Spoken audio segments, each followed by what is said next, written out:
Hello, everybody, and welcome to The Scares That Shaped Us, a podcast about horror writers and the stories that made them. I'm your host, Matthew Jackson. We have another great episode for you this week. I say that every week, but it's true every week. Damn it.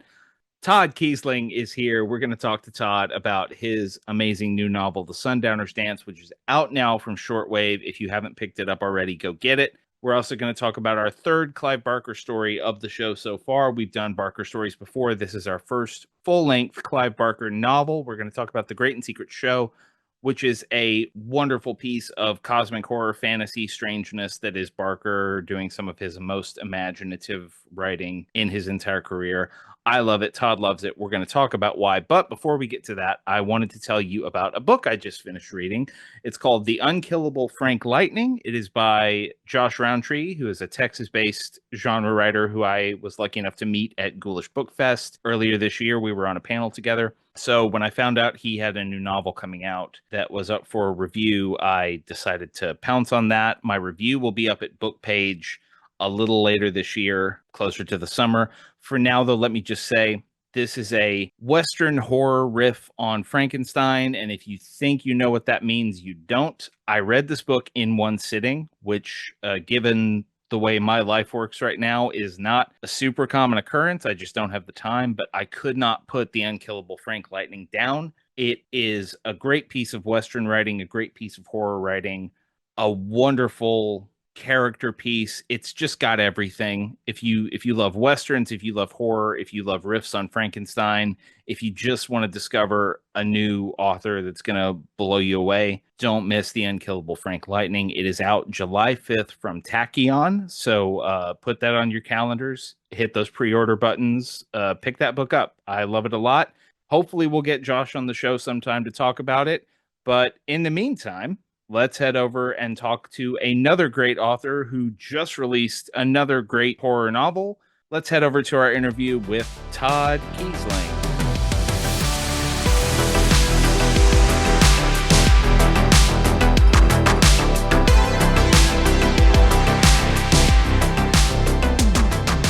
Joining us this week on The Scares That Shaped Us is someone I've been hoping to talk to for a while, the two-time Bram Stoker-nominated author of books like Devil's Creek, Scanlines, Cold, Black, and Infinite, and his new novel, The Sundowner's Dance, which is now available everywhere books are sold. Todd Keisling, welcome to the show. Hey Matt, how you doing, man? I am doing very well. I really appreciate you taking the time to talk to me. I know we're talking the day before The Sundowner's Dance is released, so I know you've got a lot going on. You've got a book launch coming up, but I wanted to start just by getting into this novel a little bit, which Shortwave was kind enough to send to me. It is very creepy. It's a great concept. I'm so into this. It's kind of one of those things where I'm just like, why hasn't anyone written this yet? And it matches so well with your style. For those who don't know, could you give us, our listeners, a little taste of what the Sundowner's Dance is? Sure. So Sundowner's Dance is about an elderly widower named Jerry. He is still suffering from grief over the loss of his late wife, and a couple of years after her passing, can't take it anymore, so he decides to sell their house, downsize, and move to a retirement community. And that retirement community is Fairview Acres. And he moves in and discovers that his neighbors are very strange. They have block parties every night, and they all seem to really, really want him to be included in the nightly festivities every night. And he runs afoul of his well, the for lack of a better term, HOA chairman. His name's Arthur. He's the chairman of the Fairview Acres Community Association. And you know, Jerry figures, okay, I can deal with this. I can manage this. And then things get stranger when a elderly woman named Catherine shows up on his doorstep one night, raving about worms dancing at nightfall, and she promptly falls over and dies. And that's kind of the catalyst for the rest of the plot of the book. It's a book about grief, it's a book about loss, and it's a book about cosmic horror. Yeah, it is a heavy, heavy book with a lot of ambition behind it, and still manages to unfold in a really fun, propulsive horror thriller way. I'm wondering, what was your way into this? Did it start with the more emotional layers of the story for you, or did it start with cosmic horror in a planned community, that kind of thing? It started with cosmic horror, actually. I resisted this story every step of the way. Like I did not want it. I had just finished writing Devil's Creek, which if listeners are familiar with that book is like 500 pages long. It's a very long novel, and I had just finished drafting that. So the last thing I wanted to do was work on something of equal length or anything long form. So I started writing what I thought would be a short story, and it kept growing. I realized, okay, I'm not ready for this to, be a novel. So I put it aside, and over a period of years, I returned to it and kept resisting what it wanted and needed to be. But it was very much a sci-fi horror, cosmic horror kind of story. And then some personal issues arose that led to it becoming far more emotionally charged. My wife had a cancer scare, and for a period of weeks while we were waiting on biopsy results and everything, I was working on, I believe, the second draft of the book, and I found myself thinking a lot about, well, what if it's the worst case scenario? What if it can't be treated? What if, I lose her? What am I going to do? Because, we're both on the autism spectrum, and we kind of complement one another, and like what one tries to avoid, the other one is okay handling, and vice versa. So like I was terrified of finding myself at middle age and losing half of me essentially, and not being able to function. And so I then projected that and like, well, what if this happens when I'm 70 years old, or 80, or however old I am, and what would my life look like, and how would I survive that? And a lot of that emotion, a lot of that fear got worked into the the second draft. Was probably the more formative draft of the story. It got longer, it got more complex, and that's where I started to work all of that in, and I refined it over the next, I think we had 6 drafts total. Um, Man, I kept refining that and trying to mesh it together so it looked like it was there from the beginning. Yeah.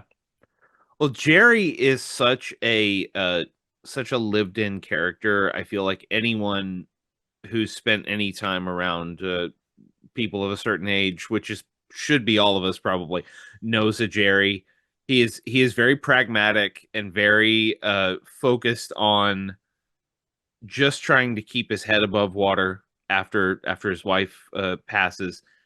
And it, there's this really wonderful, like I said, that this is a cosmic horror novel, and if you read it, you're going to get all of the cosmic horror stuff. There's a mystery of what's really going on, and it slowly unspools, and you get all these chilling images. But the thing that I found most magnetic about reading it was just that daily existential horror of Jerry, just like not only getting up in the morning and going like, okay, what do I do with myself right now, but also this, he has this really authentic feeling of he wants to do it right. Like he feels a duty to honor his wife's memory by living his life, and he's every day dealing with, yeah, but I don't know what that looks like. Um, in working through all these drafts and knowing what I now know about what you went through while writing this book, um, did it get easier to sort of wrestle with that part of Jerry's brain? What did you learn about your own way of processing these things while writing this? It didn't get easier. Hmm. Because every time I would start back at the beginning and start working through it again, it was basically reopening that wound, essentially. And like I don't know how else to describe my process, but it is a bit method. Like I really get into my own head, and because I try to get into my characters' minds as well. And so, you know, I suffer from depression and anxiety, ADHD, you name it, I've probably got it. And so trying to parse all of that, the weight of all of that, and into words that will relay what that feels like to someone who's perhaps, neurotypical and doesn't have to suffer through this shit, um, is very difficult. Um, I feel like I'd probably put more work into this story than I have any of my other novels. Uh, Even Devil's Creek, which is the most complicated thing I've ever done. This one felt harder, infinitely harder because of the more personal connection. And, you know, describing Jerry is describing a lot of my issues. It's, I don't go outside if I don't have to. I don't interact with groups of people unless I have to. Not to say that going to doing events and stuff, isn't something I enjoy. I absolutely enjoy it, but there's a toll that it takes on me mentally and physically. And, usually after, like, I have to be at the Doylestown bookshop on Saturday, this coming Saturday for, the independent bookseller day and the in-person book launch, right? I will be useless the following week. Like I am probably going to have very low energy. I'll probably sit in my office most days and avoid talking to people if I can help it. And that's just, there's a cost to everything. So I tried to take that and put that into Jerry and try to describe it really. And as part of that dimension to his character. I don't know if I answered your question or not. I'm sorry. No, you absolutely did, and I tend to feel the same way about a lot of things to the and it's my wife is a totally extroverted person who draws energy from crowds and events and things, and I have this show that I do, and I can't schedule interviews too close together because just the energy of having to like sit here and talk to someone, like, not that I, of course I love talking to everyone who comes on the show, but it does drain you. And there's a moment in this novel where like Jerry says something very pragmatic, very simply, but it was like, oh, that's the kind of old widower I would be if I were an old widower, which he basically just says, hey, I'll be friendly, like I'll be nice to you, I'll smile and wave when I see you, I'll say hi, but I'm not gonna go to your parties and do all your weird whatever you're up to. I'm just not into that. I'm opting out of that. And I'm Not like, gonna wear yeah, the t-shirt. yes, I'm not gonna wear the t-shirt. Exactly. Which is amazing. And speaking of that, uh this is a very heavy book with a lot of big emotional weights in it for the characters to carry, but it is also a book set in a planned community with all the requisite trappings of a planned community, with a cosmic horror twist. Like you have the overly friendly neighbors who always want to talk to you no matter what you're doing or how bothered you look. You have the guy who is for some reason always in his front yard, just existing out there, and you don't ever have any clue as to what he's doing. And then of course you have the glad hander. Arthur is an amazing character because he I have met that dude. Anytime you move into a new neighborhood or go to someone else's neighborhood when they're moving in, there's just that guy who's like, I'm kind of the cruise director here, everybody. Um, Yeah. what is your experience with these kind of communities, and what did you pour into making Fairview Acres? So, that little history lesson here. Fairview Acres is actually from an older story of mine. Um, it's just the name. It has nothing in common with the older story. But I created Fairview Acres for an older story that I wrote right after college called The Great Wall of Suburbia. Um, and that was more of like a comical story, but it was also about an old guy who gets fed up with his fucking neighbors and, wants to just them to leave him alone, so he builds a wall around his house.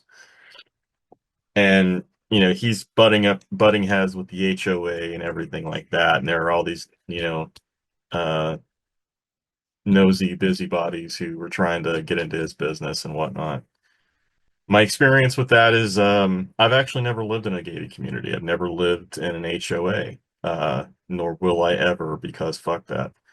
Um, but I worked in a corporate office environment for over a decade, and what you find in a cubicle farm is very similar to what you find in a neighborhood. You've got the same sort of personalities. You got the people who think they run the place. You got the people who are into everybody's business.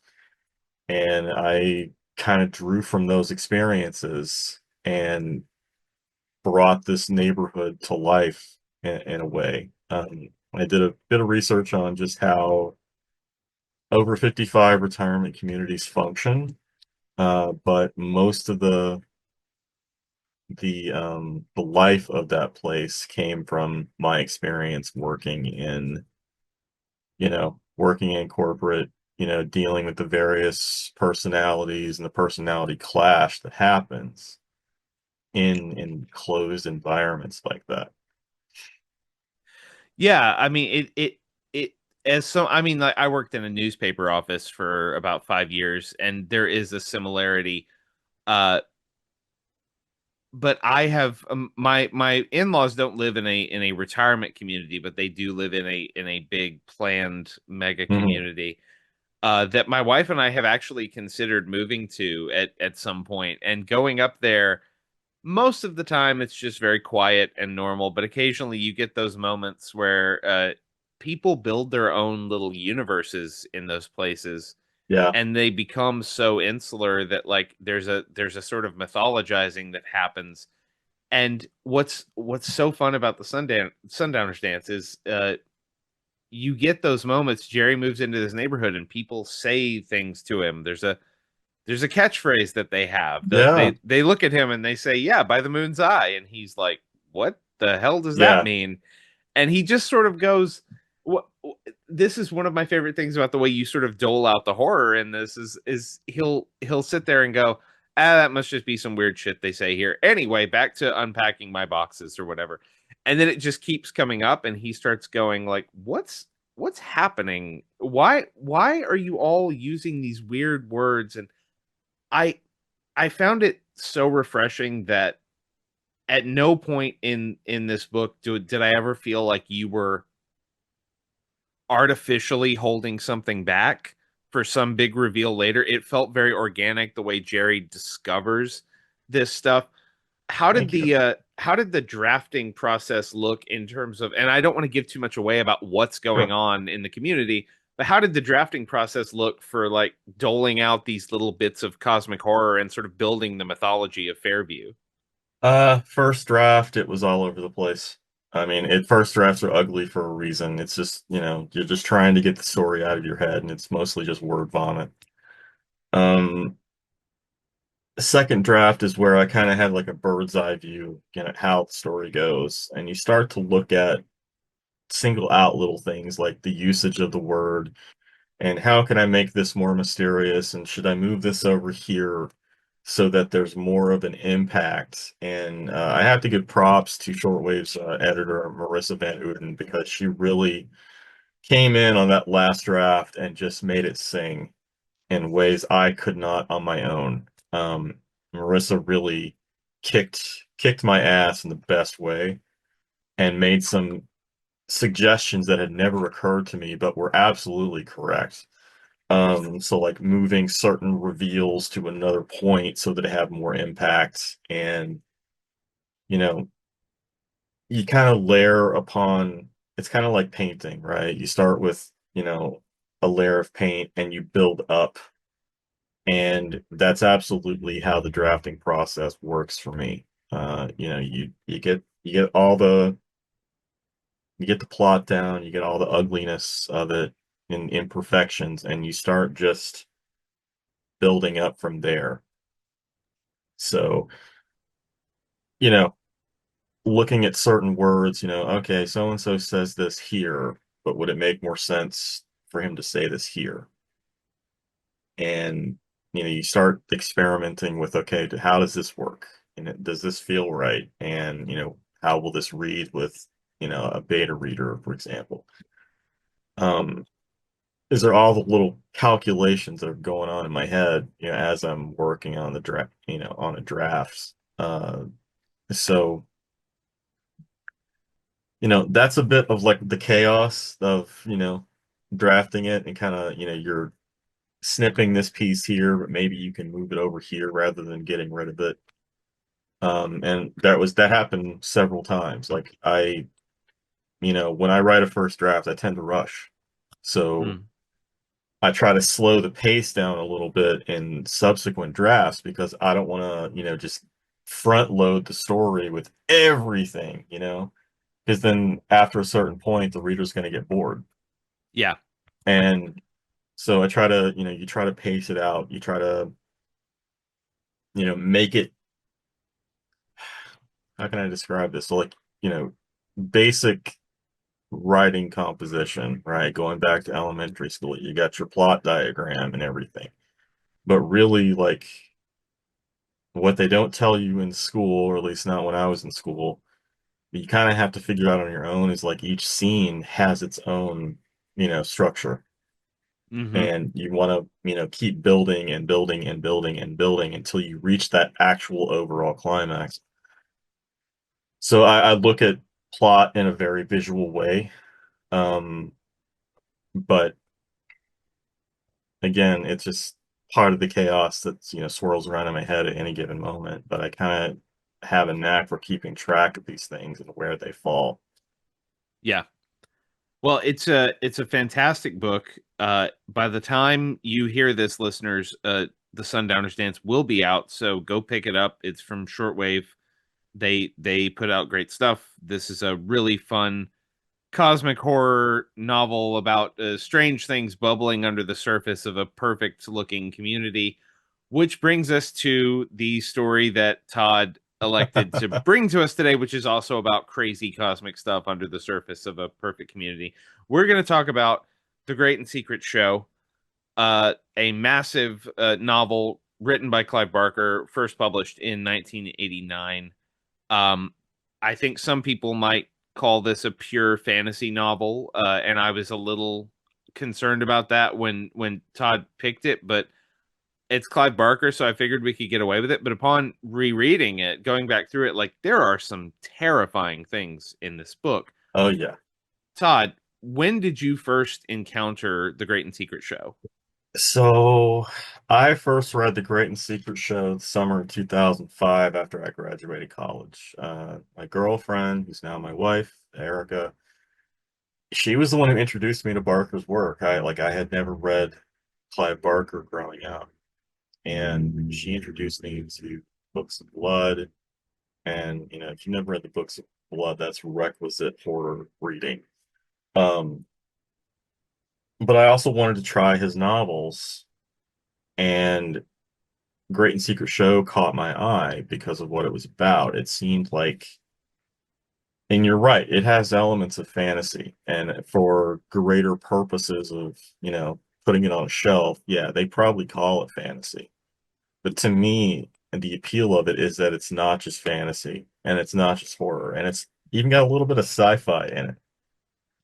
Like it's this tome of pure creation, which is kind of funny when you think about what it's about. But that was my first experience, like summer '05. There were three long novels I read that kind of I credit as showing me how to write long form in a way that I hadn't really thought about before. And Great and Secret Show is one of those novels that showed me it was okay to have different genre elements kind of, Frankensteined together and have it actually work. So, what were the other two novels?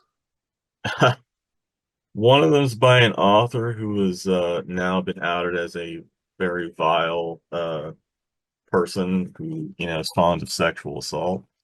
Oh, all right. Okay. You could probably do the math on that one. Yeah. I have Uh, an idea. Okay. yeah, I don't want to. It was a very popular fantasy, like modern fantasy novel Oh, that yeah, came yeah. out in the early aughts.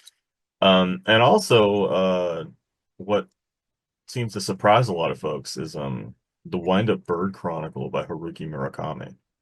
That around the same time was when I had someone hand me the Wind Up Bird Chronicle, and it's interesting that you bring that one up because that also to me read like the Great and Secret Show. It is just an engine of pure creation. It is Yeah, so dense with ideas and weird ways to uh express those ideas. Like I love Murakami because of his ability to write in this very unornamented style and still deliver these incredible images. But shifting back to Clive Barker, it this is one of those novels I think that led Barker to use the term the fantastique with a QUE at the end in yeah, describing the kind of books he writes because it came out in that post, like he had put out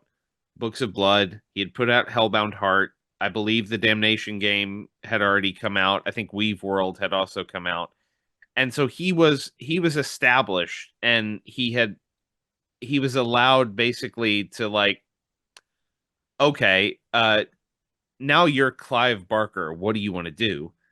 And he just started churning out these books that are so imaginative and so weird, and he took full advantage of the fact that like his name on a cover was going to sell books. yeah. um which brings me to the plot of the Great and Secret Show, which I'm gonna, if you don't mind, Todd, could you take a stab at explaining to listeners what the Great and Secret Show is about? Yeah, so The Great and Secret Show is the first book of a trilogy called The Art that is sadly unfinished, the trilogy. He wrote a sequel called Everville in the 90s, and there was supposed to be a third book, but anybody who follows Barker knows that he has suffered from a list of health problems over the last 20 years. And I hope we get a third book. I don't know if we will. Um, but Great and Secret Show is the first one. And to understand the Great and Secret Show, there's like a bit of a background that it kind of lays on you in the first like 50 pages. So basically, it's posited on the idea that there is a parallel reality that is a giant ocean called Quiddity. And we as humans visit this ocean. It's called the Quiddity, the Dream Sea. We visit this place three times in our lives. Once after we sleep outside the womb, when we sleep beside our one true love, and then the night that before we die. You visit the sea, and it's the only time we would ever be able to visit it. And the story begins with a dead letter office in the center of America. And you have this guy named Randolph, Randolph Jaffe. The Randolph or Rudolph? I forget. Randolph. Randolph, okay. Randolph Jaffe. And he's this down on his luck, guy who never really fit anywhere, and he's just got this shitty job. And his job is to go through all the letters that end up at the dead letter office in, I think it's Nebraska, Omaha. Yeah. Yeah. And as he's going through all these letters, he starts to pick up bits and pieces of information alluding to some great art. This art, it's, often coded in these letters. It's this unseen thing that is hiding under the layers of, society. Like nobody knows it exists, but these people who sent these letters somehow they mention it and refer to it, and he starts to become obsessed with this. And he finds a medallion in one of the letters, and his boss thinks he's like hiding money because they have this agreement that if you find any cash, it gets divided up among the staff. Blah blah blah. So Jaffe ends up killing his boss and setting fire to the dead letter office, and he sets off in search of this mysterious art that he hears about. And that leads him, for the sake of brevity, because I know I don't want to take up the entire show talking about this, but for the sake of brevity, he ends up meeting a scientist named Fletcher, who he's like a mescaline addict. I think he's some kind of drug addict, and Yeah. Jaffe basically manipulates him into trying to create a chemical that will allow him to simulate what having the art is. And having the art means being able to open a doorway between our reality and quiddity and being able to pass through at any given moment. Fletcher understands that Jaffe is evil and that Jaffe wants quiddity all to himself, and that quiddity isn't, humans only go there 3 times because otherwise we would pollute its purity.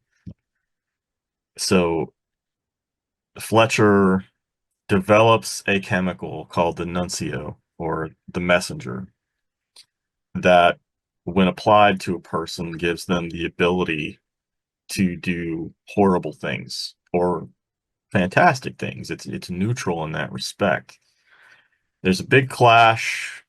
Jaffe and Fletcher both get infected with the nuncio and basically enter a 30-year stalemate in a war that no one knows about, no one sees. It's these two powerful demigods essentially fighting in the skies above America until they crash land in this grove outside of this little California town called Paloma Grove. And from there, they're in this stalemate, but they can influence the people around them, the people on the surface, and they set things up to lead to this big battle. Uh, Essentially in the confines of this small California town. And there's a whole lot more to this. Like it goes from there. But like you basically have these two forces, one good, one evil. And it's this big epic story and all about preserving or tainting the purity of quiddity. And there's a big bad entity that gets revealed later on. There's higher stakes, of course, but that's in a nutshell how the Great and Secret Show begins. And the Great and Secret Show itself, like what the title means, is beyond quiddity there is a stretch of islands called the ephemeris, and up on the ephemeris is something called the Great and Secret Show. And the promise of what this is, even though it's an unknown quantity, it's supposed to be incredible and fantastic. It has possessed and poisoned the minds of men and women for, all for, the stretch of the human race and all time. Um, Hence why you have people writing letters about it. And uh yeah, like I can't go into more about this book without spoiling everything. Well, we might spoil some of it because it is a spoiler warning everybody for a 36-year-old novel at this point. So Yeah. we will talk about some of this, but it, that is a very good description and summation of like what the first couple hundred pages of this book, uh and it just keeps growing. It is that classic Clive Barker fantasy inventiveness where he introduces uh Jaffe and Fletcher. They each are able in their own way to create sort of ephemeral beings that are sort Yes. of their foot soldiers in this battle. And there's like early in the novel, one of the ways that they influence the people of Palomo Grove is they essentially they're trapped in a cavern. There's a seam in the earth, and they're trapped down in this cavern, and basically an artificial lake forms above the cavern. Mhm. And these four teenage girls see this lake, and they're like, "Let's go skinny dipping in the lake." And what they don't know is that Jaffe and Fletcher essentially sort of metaphysically impregnate them, and they have children. And a big part of the novel follows the surviving children as they come back to Palomo Grove and realize that they're pawns in this bigger game. But the thing that I don't think this was the first Barker novel I read. I definitely started with the Books of Blood, and I think I may have gone from there to the Damnation game because that was the first novel, and I think I just thought, oh, start at the beginning. But when I learned about the Great and Secret Show, I had to read it because it deals with one of my favorite things in horror, which comes up a lot on this show, and that is the idea of secret wisdom. The Yes. idea that there is a thing out there that you can somehow access, uh, and it goes about it in such a believable way for a novel that is as out there as this book is. And it is out there if you've never read it. It really is Barker just stretching every muscle he has. It starts with, yeah, this guy in the late 70s sitting in a dead letter office, and it's very clear from the way Barker describes it that he is just pulling fragments. He is pulling like, oh, someone mentions like there's a secret society called the Shoal, and he starts, and Barker never quite explains exactly what this is or how it works, or even exactly how Jaffe pieced all this together. It's like he's finding all of these bits and putting them together through intuition and through a mad lust for power, because he's a guy who's like, I am destined for great things. I just have no idea what those great things are yet. And then he Yeah. starts reading these letters and goes, oh, it's this. If I can figure out a way to access this, I will have everything I've ever wanted. And I love horror that does that. And I've rarely come across a book that deals with the idea that there is this secret magical practice that you can access that isn't entirely bound by some arcane set of like fantasy novel rules. It's just sort of Yeah. there, and I love that about it. Yeah. So what after you encountered this book and read it, like we talked a little bit already about the similarities here with like the crazy cosmic stuff bubbling under the surface of a community, but what stood out to you like after your first read? You credit this as a novel that kind of shaped your imagination in terms of writing long form fiction. what were the elements that you were taking away from that first read that carried you into long form fiction? Sure. For me, it was that anything goes. It wasn't bound by a genre. Like you can introduce elements of all these different types of stories and make them work. Because coming out of college and, writing classes taught by MFA, like graduates of the Iowa Writers Workshop, which is very stiff and literary and genres bad, you know.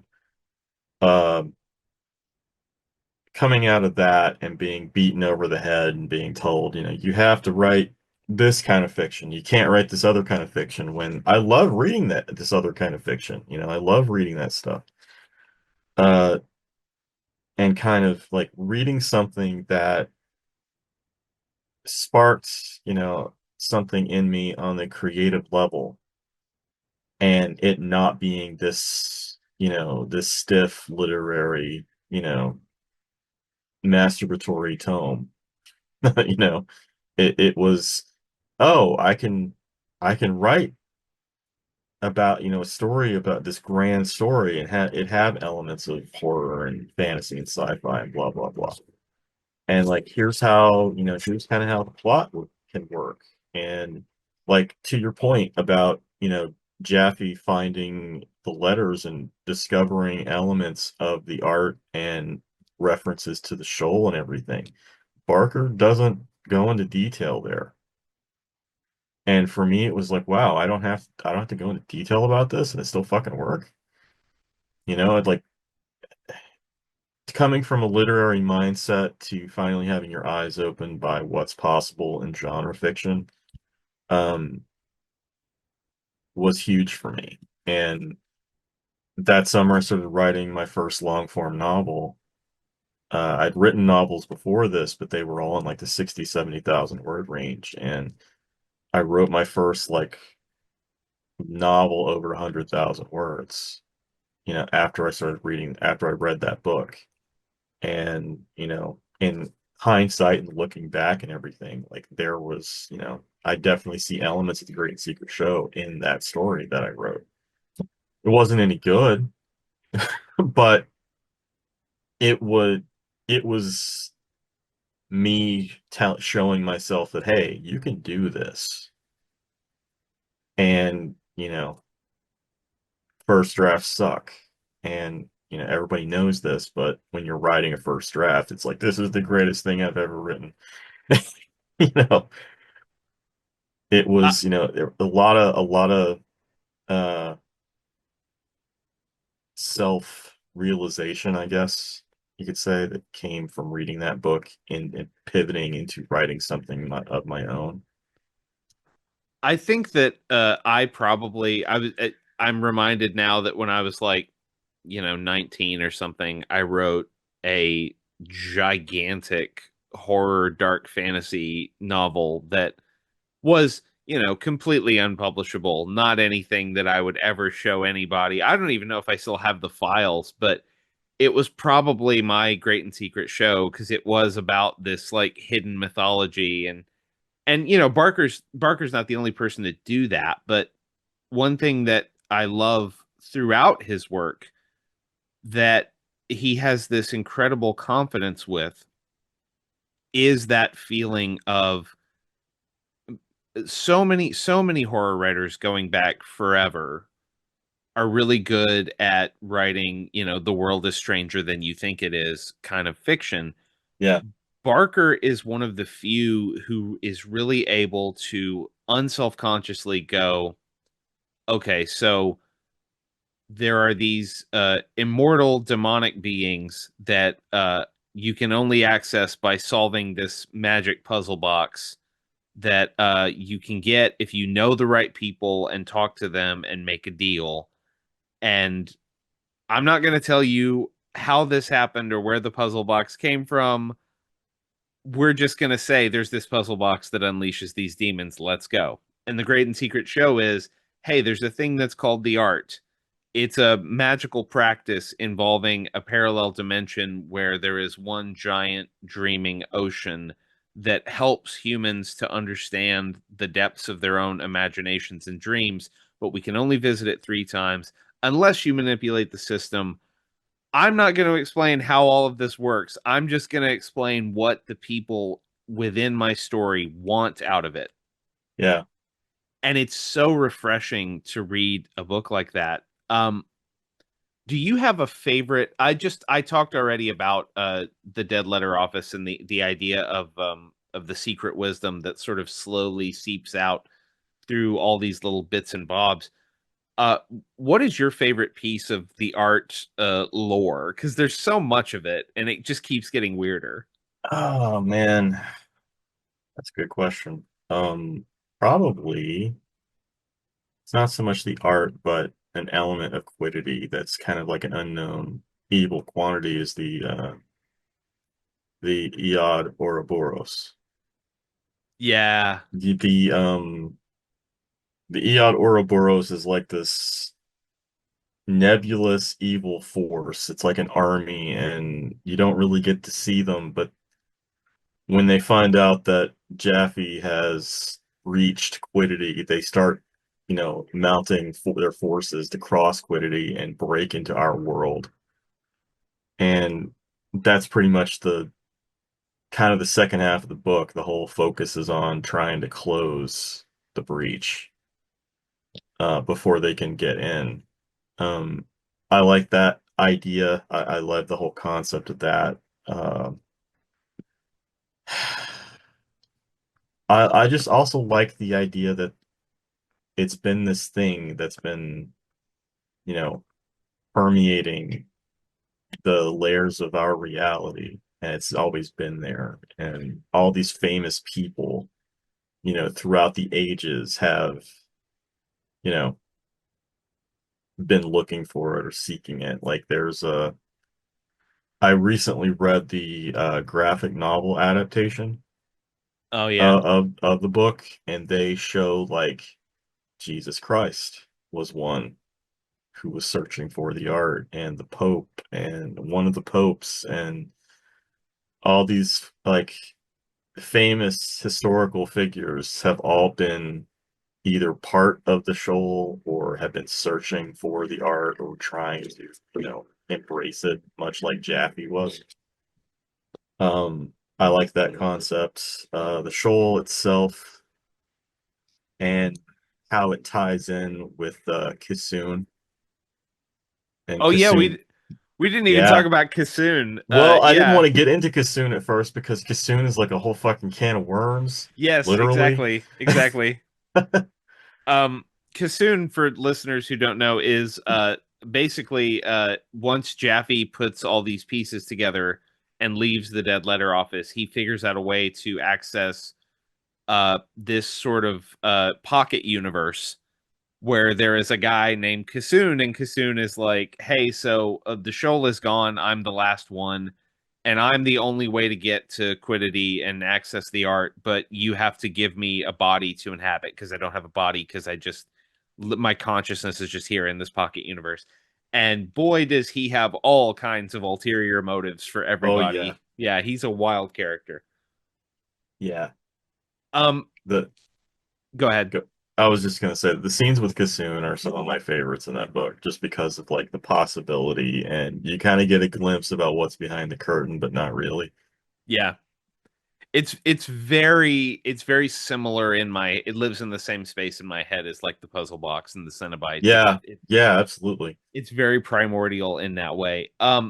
So we touched on something a minute ago that I before we wrap up here, I want to go back to, which is um this is something that's come up a lot on this show with various authors who've been here, including some people who have brought other Clive Barker stories to talk about, and that is uh, that eye-opening moment where you realize the true limitlessness of fiction, of writing fiction, and what it can give you. And it's very interesting to me because I think that we all learn when we're little kids oh, a book is written by someone called an author, and they get to make it up. They get to decide whatever goes in that book. The author gets to just do it from their imagination. So use your imaginations, kids, and you can create all kinds of amazing things. And so we all understand that on a on an academic scale, right? That like, yeah, there you can just make stuff up and write it down, and hopefully people will read it. But then there's that second level that you hit at some point. Hopefully, if you're someone who's creative, you hit that level where you have that magic moment of like, oh no, it really is anything. And it I think that has to do with those of us who do this kind of stuff. When you get older, you start to understand how stories work, and you start to Yeah, understand the limitations of structure. And I mean, you were talking about it with MFA programs, the limits of structure and the limits of theme, and all of these other sort of self-imposed limits that we put on ourselves. Um, and I say all that to say this: I a common thread in horror writers who are successful right now, that I've heard this from Haley Piper, I've heard this from Gabino Iglesias, I've heard this from Eric LaRocca. All these people say like the most important thing is not to meet the needs of a subgenre or market. The most important thing is to be weird with it, and to be absolutely. so. What was your experience? So you read The Great and Secret Show, you have this magical year of reading these novels and going, oh, you really can just blow it wide open. Yeah. Was it hard once you got that first 100,000 word novel out of you and realized, oh, this isn't actually any good? Do you still find yourself like caged by do you still feel limited sometimes when you're writing, and how do you push back against that? Usually, if I feel limited in what I'm writing, it's because I have approached the story with a you know, certain limitations in mind. Like, okay, it's, I mean, some limitations you can't avoid in the business. Like, okay, this story can only be a certain word count, and it can't, or it's gotta, and be about this theme somehow, and be creative with how the theme, you approach the theme and whatnot. And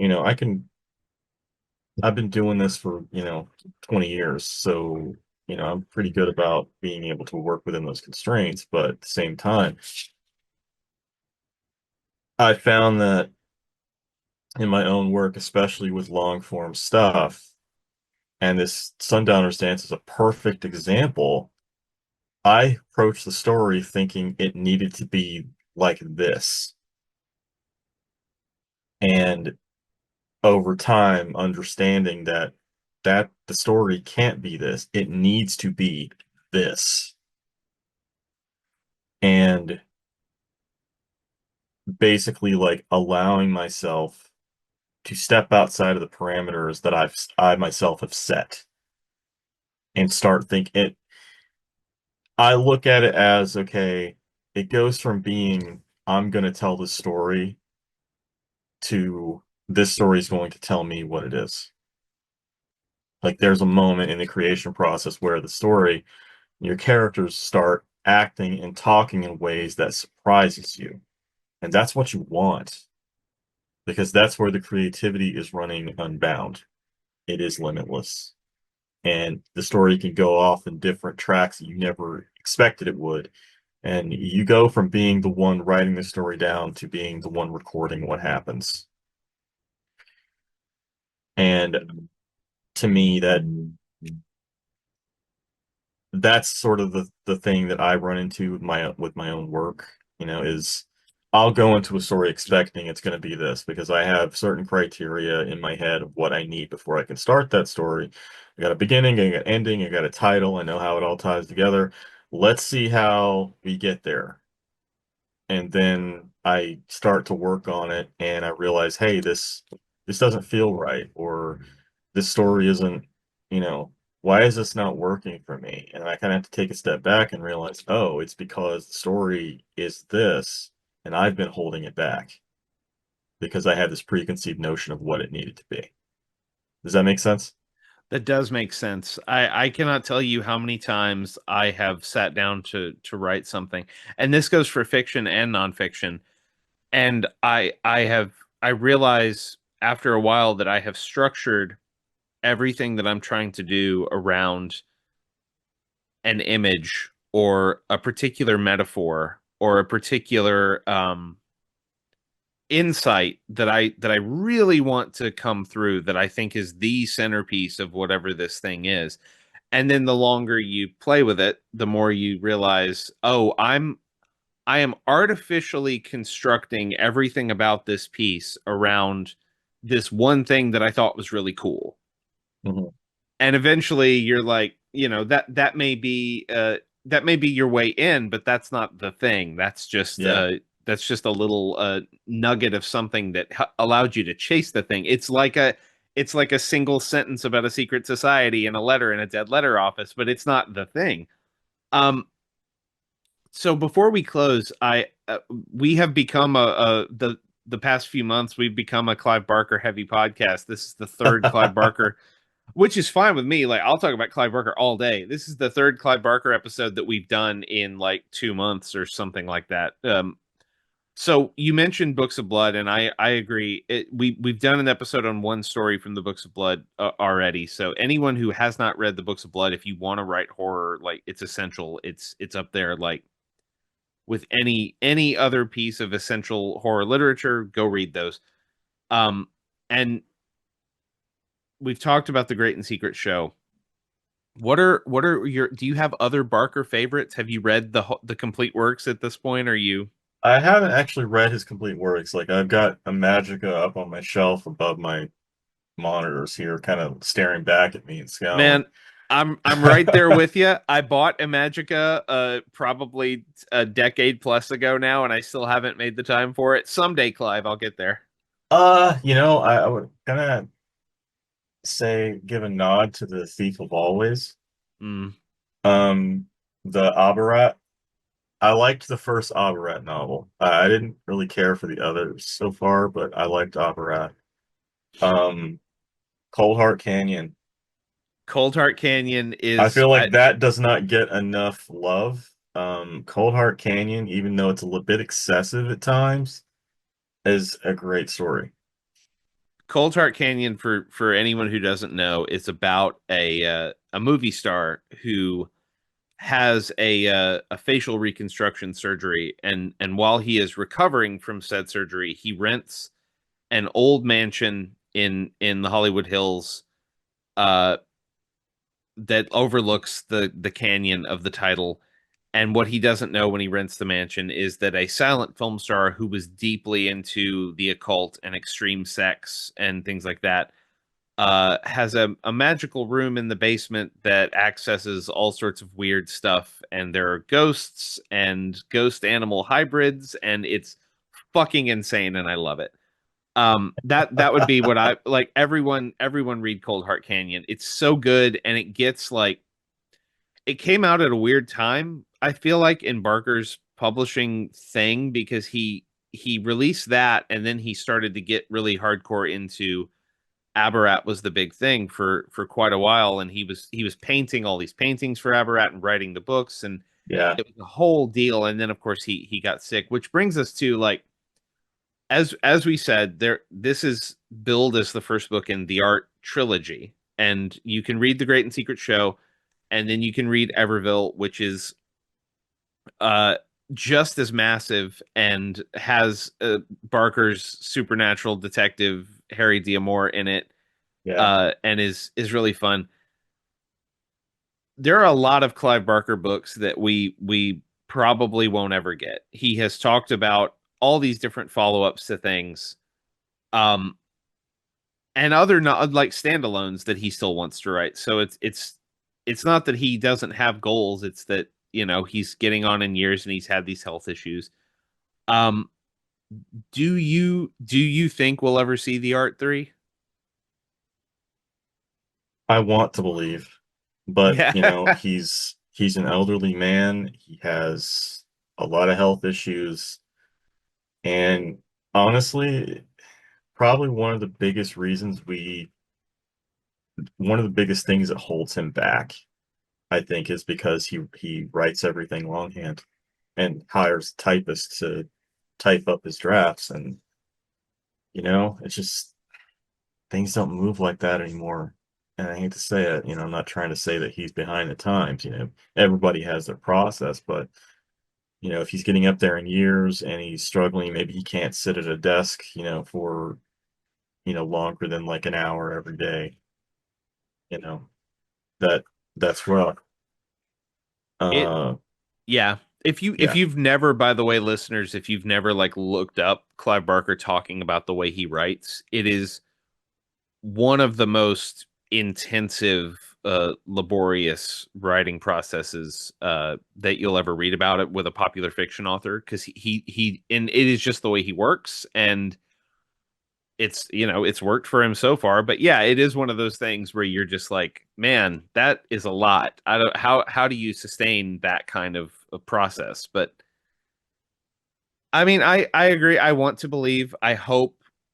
First of all, I hope that Clive Barker is doing well, yeah, or as well as he can be for a man in his 70s, who's had some issues with his health. I hope that above all he is healthy and happy and doing the best he can. I will happily read anything he puts out, but of all the things that I've heard about that he's considering that are sequels to things, or shared universes with other things, like the Art 3 is what I really want, because I want yeah. to know how all of this incredible buildup pays off. But we will just have to wait and see if that happens. In the meantime, Todd, before we let you go, you have a book out now. You are promoting this book. Where can people find you online? Yeah. So the book is The Sundowner's Dance. You can find me on Blue Sky at toddkeisling.com. I'm on Instagram at Todd Keisling, and I'm also, there's my website, toddkeisling.com. Sundowner's Dance is available everywhere books are sold. On launch day, it will be available in hardcover, ebook, and audio. And if you can, buy direct from the publisher.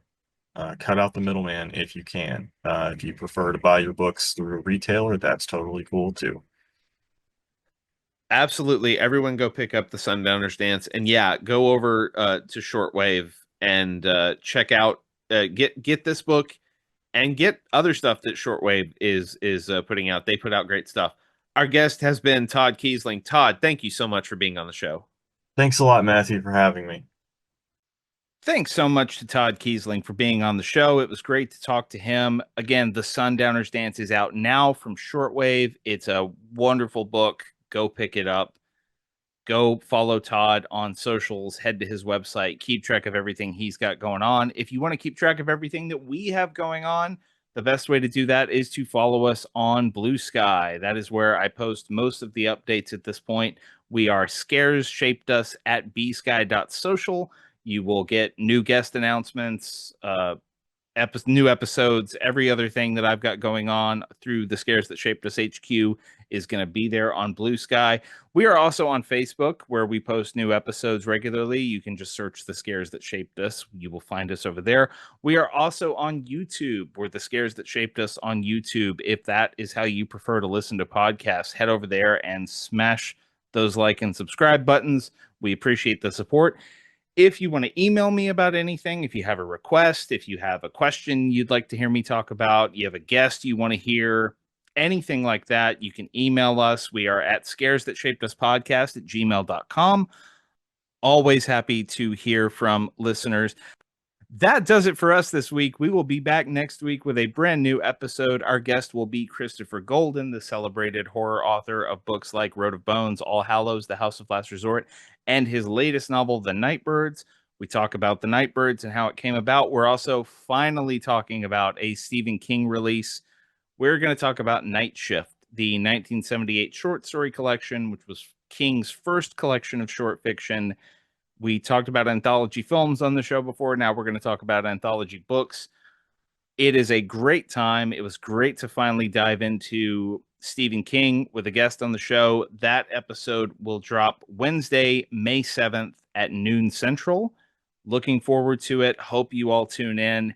Until next time, take care of yourselves, take care of each other. I'm Matthew Jackson, and this is The Scares That Shaped Us.